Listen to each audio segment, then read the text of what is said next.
വടക്കൻ കേരളത്തിൽ മഴയ്ക്ക് ശമനമായതോടെ താഴ്ന്ന പ്രദേശങ്ങളിൽ നിന്ന് വെള്ളം ഇറങ്ങി തുടങ്ങി. ഇതോടെ വീടുകളിൽ ശുചീകരണ പ്രവർത്തനം ആരംഭിച്ചു. അതേസമയം മലപ്പുറം ചേലേമ്പ്രയിൽ ബഹുനില കെട്ടിടത്തിന്റെ പാർശ്വഭിത്തി ഇടിഞ്ഞു വീണു.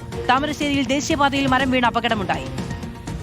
റെഡ് അലർട്ട് അടക്കം മഴ മുന്നറിയിപ്പ് നിലനിൽക്കുന്നുണ്ടെങ്കിലും വടക്കൻ കേരളത്തിൽ എവിടെയും ഇന്ന് ശക്തമായ മഴ റിപ്പോർട്ട് ചെയ്തിട്ടില്ല. വയനാടടക്കം വടക്കൻ ജില്ലകളിൽ പലയിടത്തും വെയിലായിരുന്നതും ആശ്വാസമായി. അതേസമയം മലപ്പുറം ചേലേമ്പ്രയിൽ ബഹുനില കെട്ടിടത്തിന്റെ അരികുഭിത്തി ഇടിഞ്ഞു വീണു. ചേലേമ്പ്ര ചീനാട് ഉന്നതി റോഡിലെ കെട്ടിടത്തിന്റെ അരികുഭിത്തിയാണ് തകർന്നത്. ഇതോടെ കെട്ടിടം അപകടാവസ്ഥയിലായി. ദേശീയപാതയിൽ താമരശ്ശേരിയിൽ മരം വീണും അപകടമുണ്ടായി. അതേസമയം വെള്ളക്കെട്ടിൽ പൊറുതിമുട്ടിയ താഴ്ന്ന പ്രദേശങ്ങളിൽ പലയിടത്തും ഇന്ന് വെള്ളമൊഴിഞ്ഞു തുടങ്ങി. ഇതോടെ ക്യാമ്പുകളിൽ നിന്ന് പലരും വീടുകളിലേക്ക് തിരിച്ചു. ചെളിയും മണ്ണും അടിഞ്ഞുകൂടിയ വീടുകളിൽ നിലവിൽ ശുചീകരണ പ്രവർത്തനം തുടരുകയാണ്. വിവിധ ബ്യൂറോകൾക്കൊപ്പം റിപ്പോർട്ടർ കോഴിക്കോട്.